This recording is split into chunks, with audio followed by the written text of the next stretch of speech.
Hello friends, স্বাগত জানাই আপনাদের ইউটিউব চ্যানেলের নতুন ভিডিওতে। ফ্রেন্ডস, কেমন আছেন? আশা করি ভালো আছেন সবাই। আর আগের দিন আমার শুক্রবারের অ্যানালাইসিসটি কেমন লাগলো দয়া করে কমেন্ট সেকশনে জানাবেন। চলুন ফ্রেন্ডস, দেখে নেওয়া যাক যে শুক্রবারের অ্যানালাইসিসটি আমরা কি করেছিলাম। শুক্রবারের অ্যানালাইসিসটি আমরা করেছিলাম নিফটি শুক্রবারের অ্যানালাইসিস আমরা করেছিলাম। যদি নিফটি এখানে লক্ষ্য করলে দেখতে পারবেন নিফটি 24,260-এর ওপরে 15 মিনিটের স্ট্রং যখন গ্রিন ক্যান্ডেল ক্লোজ হবে, তাহলে আমাদের প্রথম টার্গেট হওয়া উচিত ছিল 24,310 এবং সেকেন্ড টার্গেট হওয়া উচিত ছিল 24,400।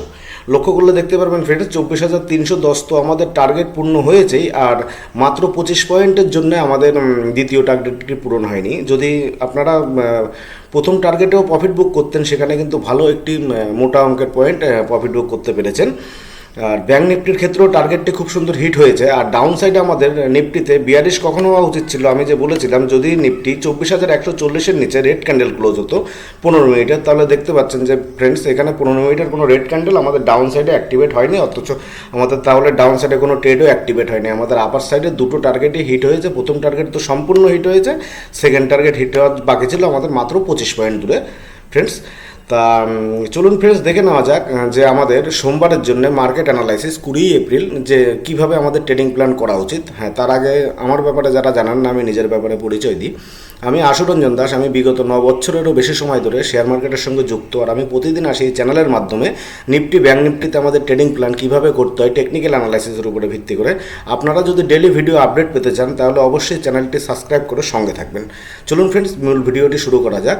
তা নিফটি আমরা 15 মিনিটের চার্টে আসলে লক্ষ্য করলে দেখতে পারবেন যে নিফটি খুব সুন্দর আপট্রেন্ড দেখাচ্ছে। আপট্রেন্ডে এখানে নিফটিতে আমাদের যেহেতু জিওপলিটিক্যাল কারণে নিফটি সোমবারে খুব সুন্দর বেশি পয়েন্টের সঙ্গে গ্যাপ আপ হতে পারে, তা সেহেতু আমাদের ট্রেড করার জন্য খুব সাবধানতা অবলম্বন করতে হবে। তাই সাবধানতা অবলম্বন করতে গেলে আমরা নিফটিতে বুলিশ কখন হব?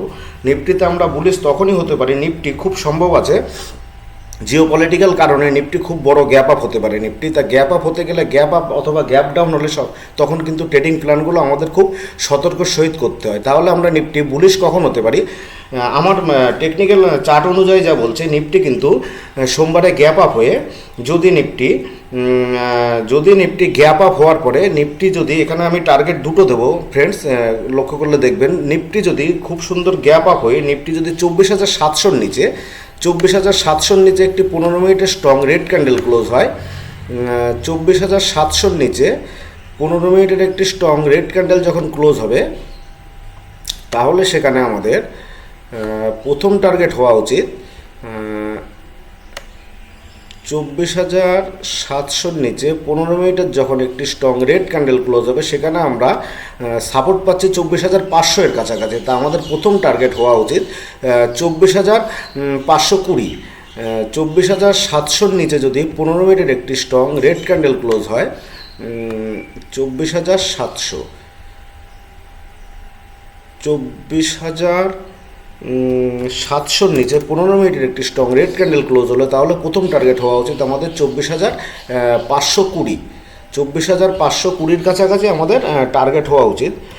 আর আমাদের কন্ডিশন 2 পুটের ক্ষেত্রে অ্যাপ্লাই করা তখনই উচিত যখন নিফটি যদি সামান্য গ্যাপ আপ হয়, এটা হচ্ছে কন্ডিশন 1 ফ্রেন্ডস। আর সামান্য গ্যাপ আপ হওয়ার ক্ষেত্রে আমাদের নিফটি দেখা গেল গ্যাপ আপ হয়ে 24,500-র কাছাকাছি একটি স্ট্রং রেড ক্যান্ডেল 15 মিনিটের ক্লোজ হবে। 24,500-র কাছাকাছি যখন একটি স্ট্রং 15 মিনিটের রেড ক্যান্ডেল ক্লোজ হবে, তাহলে আমাদের সেখানে সর্বোচ্চ টার্গেট হওয়া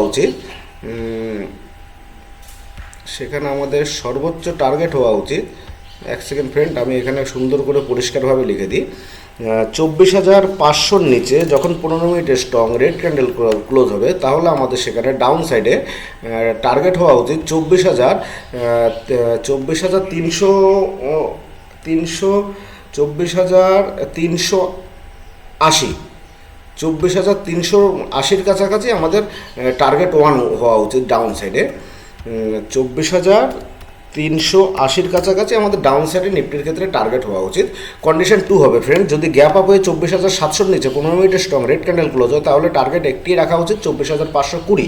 আর যদি সামান্য গ্যাপ আপ হয়ে নিফটি 24,500-র নিচে 15 মিনিটের স্ট্রং রেড ক্যান্ডেল ক্লোজ হয় তাহলে সেখানে টার্গেট হতে পারে 24,380।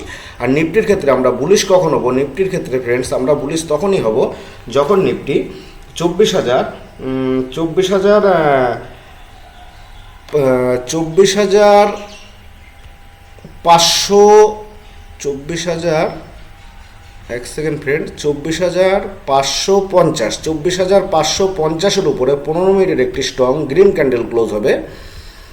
24,550-এর উপরে 15 মিনিটের স্ট্রং গ্রিন ক্যান্ডেল ক্লোজ হবে তাহলে সেখানে আমাদের প্রথম টার্গেট হওয়া উচিত 24,700। 24,700-র কাছাকাছি আমাদের প্রথম টার্গেট হওয়া উচিত।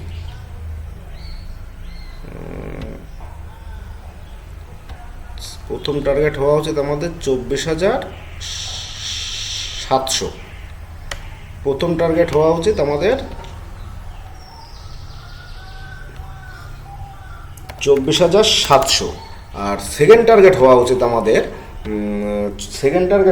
কল সাইডে 24,800-র কাছাকাছি। 24,800-র কাছাকাছি আমাদের সেকেন্ড টার্গেট হওয়া উচিত। দেখুন ফ্রেন্ডস, জিওপলিটিক্যাল কারণে মার্কেট কিন্তু খুব বড় গ্যাপ আপ সোমবারে হতে চলেছে, সেই জন্য আমাদের খুব সতর্কর সহিত ট্রেড নিতে হবে। ওই জন্য ট্রেডিং সেট আপগুলো আমার পরিবর্তন করতে হচ্ছে, যেহেতু আমি ভিডিওটা যার দরুন একদিন লেটে আপডেট দিচ্ছি ফ্রেন্ড। তা 24,550-এর উপরে 15 মিনিটের গ্রিন ক্যান্ডেল ক্লোজ হলে 24,700 আমাদের প্রথম টার্গেট এবং 24,800 হচ্ছে আমাদের সেকেন্ড টার্গেট। এটা আর নিফটি বুলিশের ক্ষেত্রেও কল সাইডে এন্ট্রি নেওয়ার জন্য আমাদের কন্ডিশন 2 আছে। এটা হচ্ছে কন্ডিশন 1। কন্ডিশন 2 আমরা কখন অ্যাপ্লাই করব? যখন নিফটি গ্যাপ আপ হয়ে 15 থেকে 20 মিনিট হোল্ড করে 24,810-এর ওপরে 24,810-এর ওপরে 15 মিনিটের একটি স্ট্রং গ্রিন ক্যান্ডেল ক্লোজ হবে। 24,810-এর ওপরে 24,810-এর ওপরে 15 মিনিটের একটি স্ট্রং গ্রিন ক্যান্ডেল ক্লোজ হবে। সেখানে আমাদের টার্গেট হওয়া উচিত 24,900 হচ্ছে প্রথম টার্গেট হওয়া উচিত আমাদের। আর 24,990 আমাদের সেকেন্ড টার্গেট হওয়া উচিত। 24,990 আমাদের সেকেন্ড টার্গেট হওয়া উচিত। তাহলে কলের ক্ষেত্রেও কন্ডিশন 2 হচ্ছে। তাহলে 24,810-এর উপরে 15 মিনিটের ক্যান্ডেল ক্লোজ হলে প্রথম টার্গেট 24,900 এবং সেকেন্ড টার্গেট হওয়া উচিত 24,990। 24,990 এটা হচ্ছে সেকেন্ড টার্গেট। আর ব্যাংক নিফটির ক্ষেত্রে আমাদের বুলিশ কখন হওয়া উচিত? ব্যাংক নিফটির ক্ষেত্রে আমাদের বুলিশ তখনই হওয়া উচিত যখন ব্যাংক নিফটি 53,300-র উপরে 15 মিনিটের একটি 57,300-র উপরে 15 মিনিটের একটি স্ট্রং গ্রিন ক্যান্ডেল ক্লোজ হবে। সেখানে আপার সাইডে আমাদের টার্গেট হওয়া উচিত 200 পয়েন্ট, মানে 24,300 থেকে 24,500 জনের কাছাকাছি প্রথম টার্গেট 200 পয়েন্ট আপার সাইডে আমাদের হওয়া উচিত।